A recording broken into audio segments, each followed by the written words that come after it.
Normal with Paul and Ben Eno. Is the universe, at least this one, made mostly of plasma? Can plasma have conscious awareness? Are life forms based on plasma responsible for what we think of as paranormal beings? Hello, and welcome to the 999th edition of Behind the Paranormal with Paul and Ben Eno, coming to you from WON AM and FM radio in Woonsocket, Rhode Island, on the Paranormal Radio app from TalkStream Live, coming to you via YouTube, TalkStream Live on YouTube, and via TuneIn.com. I always forget that one for some reason. I'm Ben, and that was Paul, and today we bring you a new guest with mind-wrenching scientific ideas. And to join us, you can call us from anywhere. That's 401-766-1240, or you can email Paul at behindtheparanormal.com. Coming to us from the UK today via Zoom is Professor Robert Temple, a PhD academic who certainly isn't afraid of new ideas.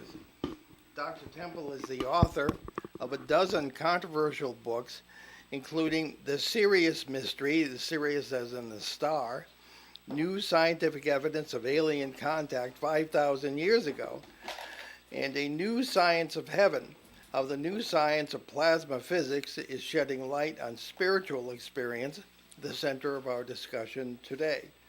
His books have been translated into a total of 44 foreign languages. Dr. Temple is visiting professor of history and philosophy of science at Tsinghua University in Beijing, and previously held an equivalent position at the University of Louisville, Kentucky. For many years, he was a science writer for the Sunday Times, The Guardian, and a science reporter for Time Life, as well as a frequent reviewer for Nature and profile writer for The New Scientist. He is a fellow of the Royal Astronomical Society, has been a member of the Egypt Exploration Society since the 1970s, as well as a member of numerous other academic groups. Sometimes working with his wife Olivia, he also has many media credentials. If you wonder why he doesn't have much of an English accent, it's because he's a native of Kentucky. His website, robert-temple.com. So, Dr. Robert Temple, welcome to Behind the Paranormal. Well, howdy. I thought I'd better speak like a Kentuckian, or would you rather I spoke more English-like? Very good, yeah. I'm very pleased to be on air with you like this because I know you're deep thinkers and you have really great shows, and so it's an honor for me to be here with the Enos. Well, thank you very much. I am going to start recording this because we're doing kind of a seat of the pants. No, it's being recorded. Recording in progress. Okay. Well, I'm just being sure. All right. Okay. So thank you, Dr. Temple. Ben, why don't I take the first question? Hold on, I may have just figured this out. Good. Well, I'll ask the question anyway. So what is plasma, and is it really the basis of the physical universe and possibly the paranormal? Well, it might be a mistake to call the universe the physical universe, because it isn't. The universe is made of 99% plasma. In fact, 99.9%. In fact, some people say 99.99%. That's a lot of plasma. It is. It's not what you'd call physical, because when we speak of physical matter, we speak of the kind of matter that our bodies and planet are made of, which consist of atoms. But plasma does not consist of atoms. So this is a revolution in our thought, and that's why my book is called A New Science of Heaven, because we really need a new science. Our physics is a physics of atomic matter, which we call physical, and what we really need is a physics of plasma. So I expect the next thing you're going to do is ask me what plasma is. Well, yes. Yes. Fancy me knowing that. Well, plasma consists of particles, as indeed do atoms. Now, plasma is consisting of electrons which have a negative charge, and when they flow, that's called electricity. Then it contains protons, which have a positive charge. And in addition to that, It consists of ions, that's IONS, which are often regarded as incomplete atoms. But I look at it the other way. I look upon atoms as value-added ions. Okay. When I first encountered your book, I thought of Sir Fred Hoyle, who is the author of the panspermia theory that dust clouds, which you speculate about, are responsible for spreading life throughout the universe. And lo and behold, in chapter 2, it seems that your Sri Lankan co-author was mentored by Sir Fred Hoyle. How are your theories like his? Well, Fred was a wonderful man, and his chief student and disciple was, and still is, my friend, Professor Chandra Vikramasinghe. That's a long, complicated Sri Lankan name. And he indeed carries on the ideas which he and Fred evolved together about panspermia, which means that life is spread throughout the universe. And indeed, as far as the Earth is concerned, it comes down through the atmosphere, having been deposited as dust and microbiota, as small life forms are called, in the higher atmosphere by the passing tails of comets. Because comets are looked upon as harboring life forms inside them, and they volatilize as they come near the sun, and bits stream off behind them and form the tails. Because when they are far out in space, they don't have tails. The tail is caused by getting near to the sun.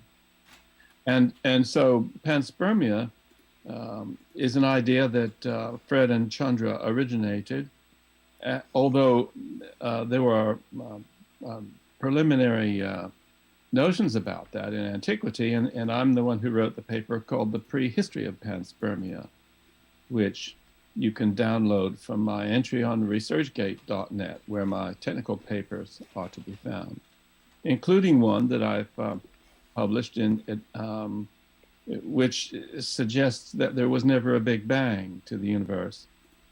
And the idea that the universe was created from a central explosion was called, using a term of abuse by Fred Hoyle, the Big Bang, because he said, oh, those silly people, they're suggesting that the universe was created in some kind of Big Bang.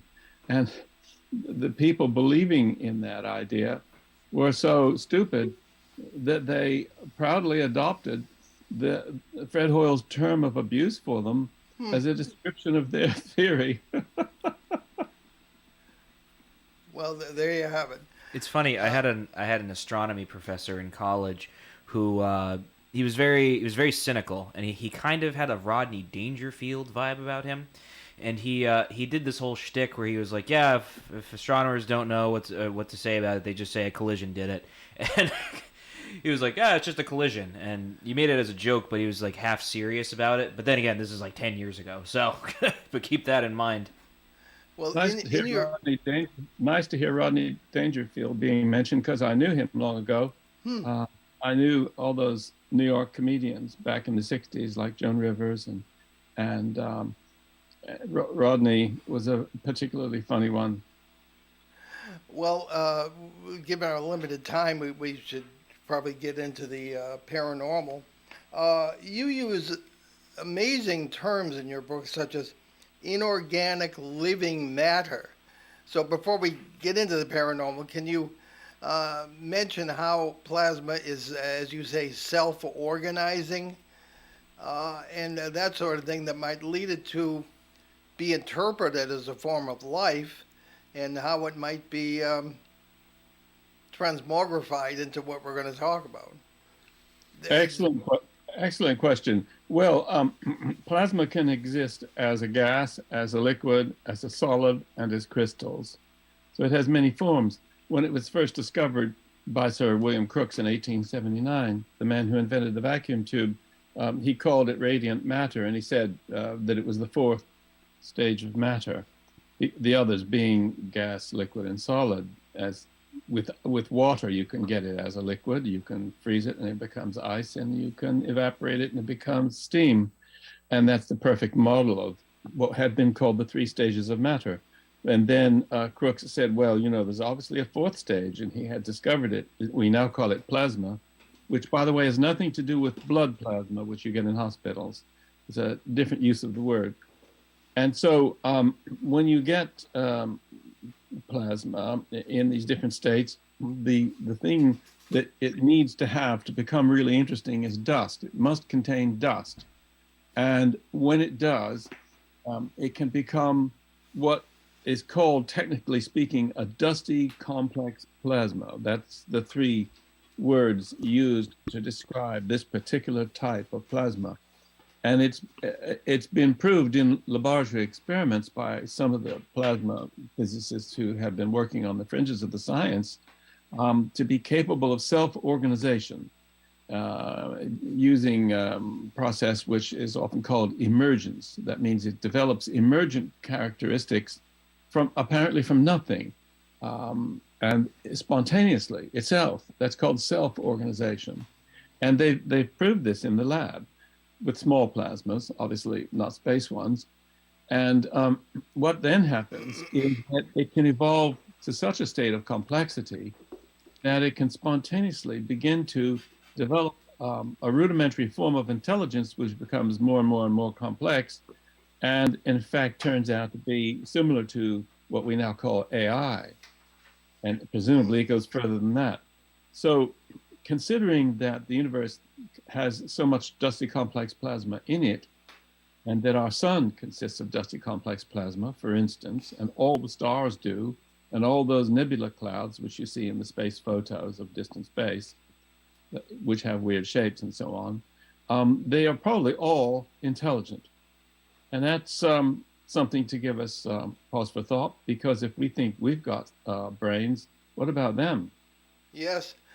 I've rubbed elbows with a few shaman here and there in different countries, and the indigenous peoples almost always believe that everything has a quote unquote spirit, whether organic or inorganic. And one wonders how much, and you get into this a little in the book, our remote ancestors anticipated this or knew about it. Well, I mean, even in like Second Temple Judaism, right? There's this whole idea of effectively, it's like even in a lot of ancient cultures, there was this idea that there was a sort of like a spirit or a god that kind of was behind everything, but it was, I think it's a bit more complex than that, because English is trash at this. But essentially, the idea is that the layers of reality, right? Not it's not just, okay, well, we have the physical world, we have the mundane, the spiritual, we have the political, the economic, we have, all of this stuff. They're all separate things. I find, especially in the modern world, we tend to compartmentalize everything. And it's like, okay, well, we have this over here neatly organized. We have this over here neatly organized. But there was this idea that I think Philo of Alexandria came up, sort of was explaining to the Romans in his writings, because he was essentially writing, well, this is what all this means to the Romans. That there was this idea that there was a spirit behind, not just everything. I think spirit's not even the right word. There was some sort of spiritual entity that was behind and worked alongside with, like, most things, right? So there was a horn that was blown. I forget if it was around Passover. Yes. Yeah, where they would blow the horn and Ram's horn, yeah, the ram's horn. But it wasn't so much the horn, but there was the spirit of the horn that went out with the sound. And it was like this whole thing. Or like, even if you look at like this idea in like Psalms that like people go today and they're like, what the heck does that mean? It's like, because nobody wants to talk about it, ancient astrology. Nobody cares about that.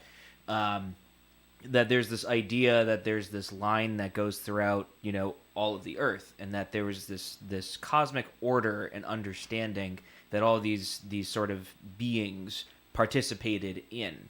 Now, you know, we can get really granular with it, pardon the pun, and get really into the nitty gritty of it and say, well, you know, it's all just physics and stuff. But symbols are symbols for a reason. You know, even if it has no sort of cohesive intelligence as we would understand it, the idea that this was a part of the culture of many different cultures, throughout, pretty much every culture throughout the world in pre-modern times, I think that's something to be you know, not scoffed at. Well, all of this can be looked upon as true now on the basis of understanding the nature of the physics of dusty complex plasmas. The plasma world basically underlies the whole of what we naively imagine reality to be as perceived by our physical senses. Plasma is everywhere, it's within us, it's around us. There's plasma in every cell in our bodies. This was proved by my great friend Peter Mitchell, who got the Nobel Prize for Chemistry in 1978 for discovering this, that there are these proton currents going across the membranes of every cell in every body. And so that's a plasma flow. And I maintain that we are all bioplasma beings, because bioplasma is the word used for plasma that's alive or within organic entities, and that we temporarily incarnate in the physical bodies, and when they wear out, we are forced to leave them, and we revert to our normal condition, which is to be completely plasma entities without being made of atoms at all. And that we spend most of our time, which I believe is eternal time, because I don't believe anybody dies, in the plasma state. We come here for brief sessions of learning and testing and attempting to get things done with great difficulty, because it's so difficult to get anything done, because everybody's always trying to stop you. That's true. Life is full of obstacles, and there are all kind of perverse people who don't want anything good to be done because they're perverse, and so it's very, very difficult. And we have to keep our spirits up, and we have to keep our optimism going, and we have to prove that we're good people and that we're tough and resilient, and that we can cope with all of this, because it's a test. We're all being tested the whole time, every day. And our goodness is the desired result. It doesn't matter whether you can be good to the whole world or good to one person. It's the quality, not the quantity, that counts. If you're a good mother and you really, really love and benefit your child, then you are just as important as a world leader. It's the quality of your goodness that's important. And it's nothing to do with the quantity. Okay, well, in your book, you say you were going to avoid theology, so I'll skip past the applied theological thoughts there and get right into a case from 1998 that I dealt with. Ben was only 6. So needless to say, I was involved. Well, not quite. So the question is, leading in from your statements about plasma beings. Now, I know you've read some of our work. I don't know if you've run into this one. It was a case in Rhode Island here, and I saw with the naked eye what I interpreted as a parasite. It was white. It was like lightning. It looked like plasma. It even had arms. And later on, I got a photograph of it, which I said I would send you, but I think I forgot. Sorry about that. I will. So this did not strike me as any sort of, former person or whatever. It struck me as an alien sort of life form that was preying upon the energy of this family. And we approached it as such, and we pretty much licked it. So, what say you about? Would that be would that fit into the sort of cosmology, the ontology you have expressed? Well, there are bound to be plasma parasites of the kind you describe, and people who have a weak self could be invaded and become hosts. One really wonders if the psychopaths who seem to rule the world, take Yeah. Putin, somebody like Putin, for instance, whether he has been basically taken over because he was rotten to begin with. But he's and look at Hitler. He's the perfect example of somebody who was unbelievably boring and dull, except when he started to speak, and then he was possessed by some demonic power, and he was a nobody who became a somebody through means that's by no means clear. So I think that you've probably hit upon something. It seems that there are parasites at every level of existence. There are fleas, there are mosquitoes, and there are probably plasma parasites. Yes, we run into them all the time. It's a little early for our break, but I did want to ask you before our break. I can't help but get into some of the theology. You said we are being tested. Who or what is testing us? Or is it self-testing? Well, you're certainly really getting down to the nitty-gritty there. I think it's both. I think that our higher selves are testing whether we're measuring up to our true selves in the difficult conditions that we find here, because we often let ourselves down, not just others. But also, I believe that there are higher entities, and that they are interested in sorting out the wheat from the chaff. We do that ourselves. When we fail in terms of our character by becoming wicked, then we are self-condemned. I don't believe that there's a panel of judges sitting waiting to pass judgments on people. I think that we pass judgment on ourselves, and that we are self-condemned if we turn wicked. But if we don't turn wicked, then we're considered a great success story. And I think that there is another life in the plasma world, and that it's stratified, and that very good people go to a higher level than very bad people. I could elaborate on that, but you probably don't want to get theological. We get there when we get there. Yeah, we'll see. All right, well, why don't we take our mid-show break? You're listening to Behind the Paranormal with Paul and Ben Eno on WOON 1240 AM and 99.5 FM in New England's beautiful Blackstone River Valley. We'll be right back with our fascinating guest, Dr. Robert Temple, so don't touch that dial.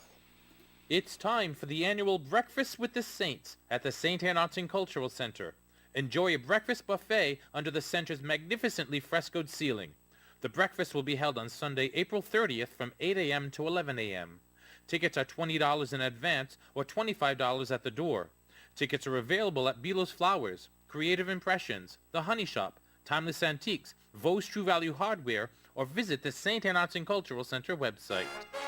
Casey Kasem has unlocked the American Top 40 vaults and is replaying original shows from the 80s.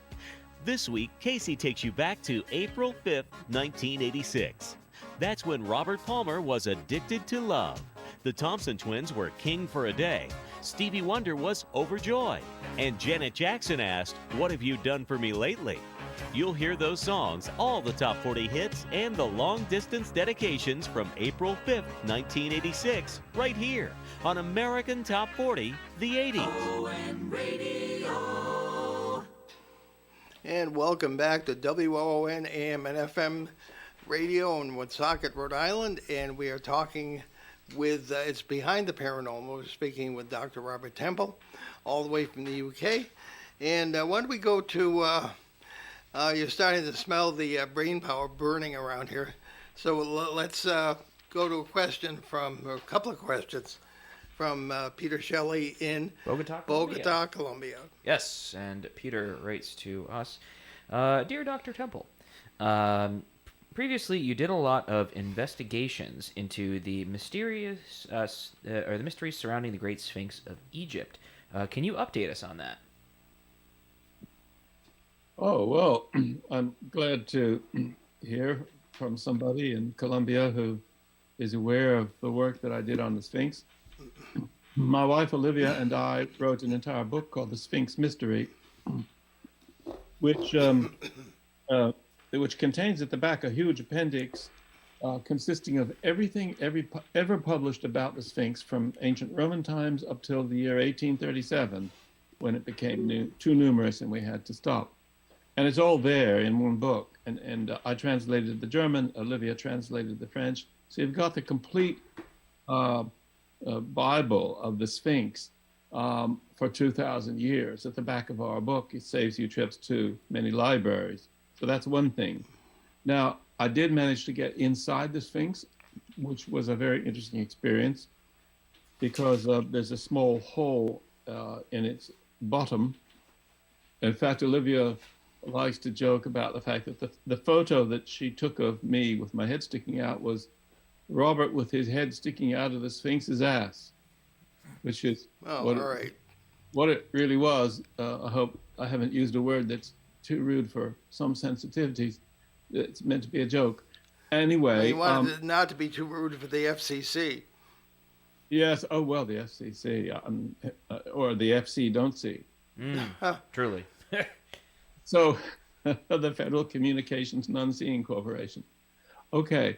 So I was inside the Sphinx, and there's a kind of pit carved out of the rock inside there, which is fairly well known to the few people who've managed to get in, because it's a very narrow hole, and if you're fat, you simply can't get in. It's impossible. And to my surprise, when I finally got in there, I saw that there was a tunnel also. I wasn't expecting a tunnel. I hadn't heard anything about it. There was a tunnel going upwards and round the right haunch of the Sphinx, which was obviously an ancient tunnel. It looked a bit dangerous, and it was propped up with very unsteady pieces of wood, which seemed to be pine, and they were a bit loose. I touched one, and it fell over, so it wasn't really holding anything up at all. Dear. I decided not to crawl all along this tunnel because I was worried that it really might seriously collapse on me. I didn't think that was a good way to go. And so what I did was I photographed this, and I published that in the book as well. But what I was able to work out eventually was that the tunnel had gone all the way through to the head of the Sphinx in ancient times, where a priest could crawl along there and speak an oracle through the Sphinx's face, and people would think that that was a god speaking. There's a bit of trickery going on there. And the reason why it doesn't go through to the front anymore is that in 1926, a French person who was hired by the then king of Egypt to tidy up the Sphinx for tourism, poured concrete down there, and he broke the tunnel and in the middle, and he filled up the chamber that was beneath the Sphinx, which I forgot to mention.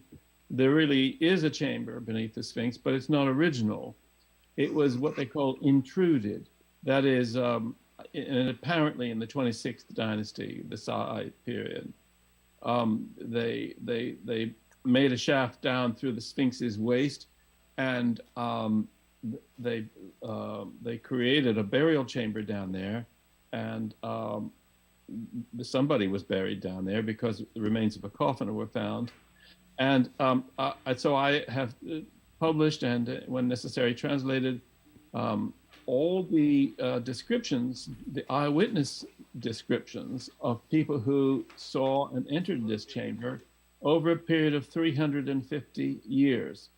Now, why did the Egyptological scholars not know this? This I cannot understand, except for the fact that very few of them seem to know how to use a library. They're good at digging, they're good at texts, but they can't collate references and look up old books, it seems. So I've published all of these accounts of 350 years worth of eyewitnesses who saw the chamber.